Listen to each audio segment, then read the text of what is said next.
Please give an energetic and warm welcome to the one and only Jaya Kishori ji.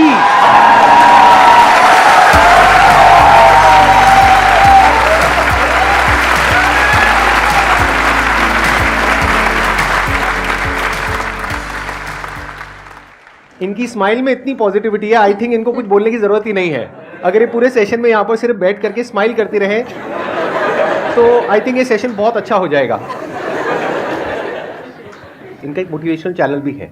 In fact आपकी कुछ videos देख करके मैं खुद मोटिवेट हुआ हूँ, and I am not kidding.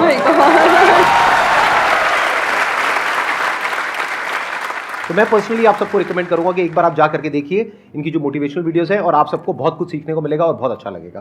Thank you so much. और आपसे इंस्पायर होकर शायद हमने चैनल खोला है।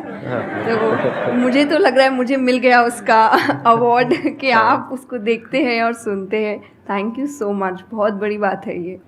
यूट्यूब पे या इंटरनेट पे देखना एक अलग होता है, और जब आप फिजिकली वो चीज़ को फील कर सकते हैं, एक्चुअली एक ऑरा होता है, एक वाइब होता है, वो आपको फेस टू फेस ही मिल सकता है।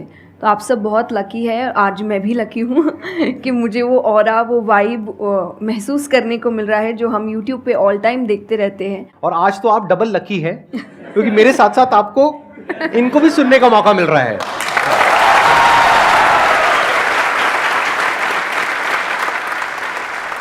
आपके मन में जो भी क्वेश्चंस है, जैसे भी क्वेश्चंस है, आप इनसे पूछ सकते हैं। First of all, thank you very much for giving me this opportunity. I want to ask you कि like आपने ये क्यों चूज़ किया कि you want to go into spirituality, कि मुझे इस चीज़ में ही जाना है? टू बी वेरी ऑनेस्ट, मैंने चूज़ नहीं किया था, इस स्थान ने मुझे चूज़ किया था, क्योंकि मैंने शुरुआत 6 साल की उम्र से की थी।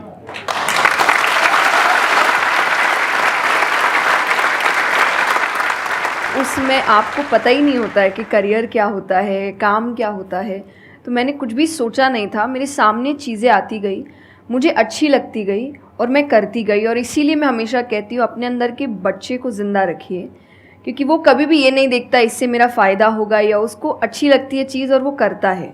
तो मैंने वो बचपने में मुझे वो चीज़ अच्छी लगी और मैंने उसको किया, और फिर अपने आप ही सामने चीज़ें आती गई, चाहे फिर वो भजन आए, फिर कथा आई, मोटिवेशनल सेशंस आए, जो जो सामने आता गया और जो जो मुझे लगा कि मेरे बस की बात है, मैं कर सकती हूँ, वो मैंने किया। और फिर मुझे पता ही नहीं चला कि कब सिचुएशन कहाँ हो गई। जब मुझे समझने का मौका मिला कि चलो कुछ बनते हैं, मैं ऑलरेडी बन चुकी थी।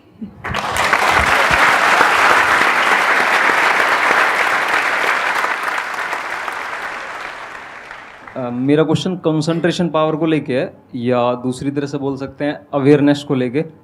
जैसे किसी भी काम पे जो ध्यान लगाने की कैपेबिलिटी होती है वो डिफ़र करती है पर्सन टू पर्सन। मुझे पूछना था क्या कोई इसका बायोलॉजिकल बेसिस भी है, या सिर्फ प्रैक्टिस पे डिपेंड करता है कि किसी की प्रैक्टिस थोड़ी कम है और किसी की ज़्यादा? कई ऐसे एक्सरसाइजेज है जो आपको हेल्प करती है कंसंट्रेशन के लिए। तो जो मैं एक्सरसाइज फॉलो करती हूँ वो लिसनिंग प्रैक्टिस है, कि मैं सोने से पहले या सुबह उठ के कुछ देर 5 मिनट्स 10 मिनट्स में बिल्कुल शांत माहौल में और मैं साउंड सुनने की कोशिश करती हूँ। और ऐसा माना जाता है कि जिस दिन आपको 5 से ज़्यादा साउंड सुनने लग जाए, और 5 का मतलब हुआ कि ऐसा नहीं कि आपके घर में टीवी और मिक्सी और सब चल रहा है तो आप कहे कि अरे भाई 5 साउंड सुनाई दे दिए, नहीं। जब शांति हो तो वो एक बहुत अच्छी प्रैक्टिस है जो आपके दिमाग को हेल्प करती है किसी एक चीज़ पर ध्यान लगाने के लिए। तो आप ऐसे कंसंट्रेशन पावर के एक्सरसाइजेज होती कर सकते हैं, और जो मैं करती हूँ मैंने आपको बताया, मैं रोज़ करती हूँ। अभी तक मैं 3 से आगे बढ़ी नहीं हूँ, लेकिन आई होप जल्दी 5 आवाज़ों से ज़्यादा सुनाई देने लग जाए।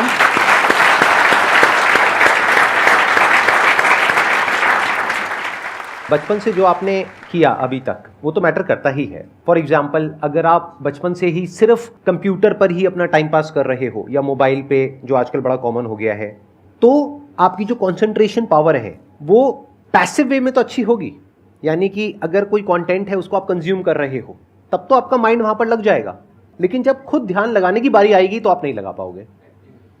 एक्टिव कंसंट्रेशन आप नहीं कर पाओगे। और वही आपका क्वेश्चन है कि जो अपनी एक्टिव कंसंट्रेशन पावर है उसको कैसे बढ़ाया जाए, यानी कि आप जब चाहे, जहां चाहे, जितनी देर के लिए चाहे उतनी देर के लिए अपना ध्यान लगा सके, और जब चाहे वहां से ध्यान हटा सके। इसी को कहेंगे ना कि एक्चुअल में आपका जो ध्यान है वो आपके कंट्रोल में है। नहीं तो इतना कुछ है इस दुनिया में, वो तो सब खींचने के लिए तैयार बैठे हैं आपके ध्यान को, आपकी अटेंशन को। अगर फाइनेंशियली बात करी जाए तो आज की डेट में सबसे ज्यादा जो वैल्यू है वो आपकी अटेंशन की है। जितनी भी कंपनीज हैं उनके लिए सबसे इंपॉर्टेंट है आपकी अटेंशन। अगर आपकी अटेंशन आपके हाथ से निकल जाती है और उनके हाथ में चली जाती है तो वो हो जाएगा जो वो चाहते हैं, यानी उनको प्रॉफिट हो जाएगा। आपको नुकसान होता है, हो जाए।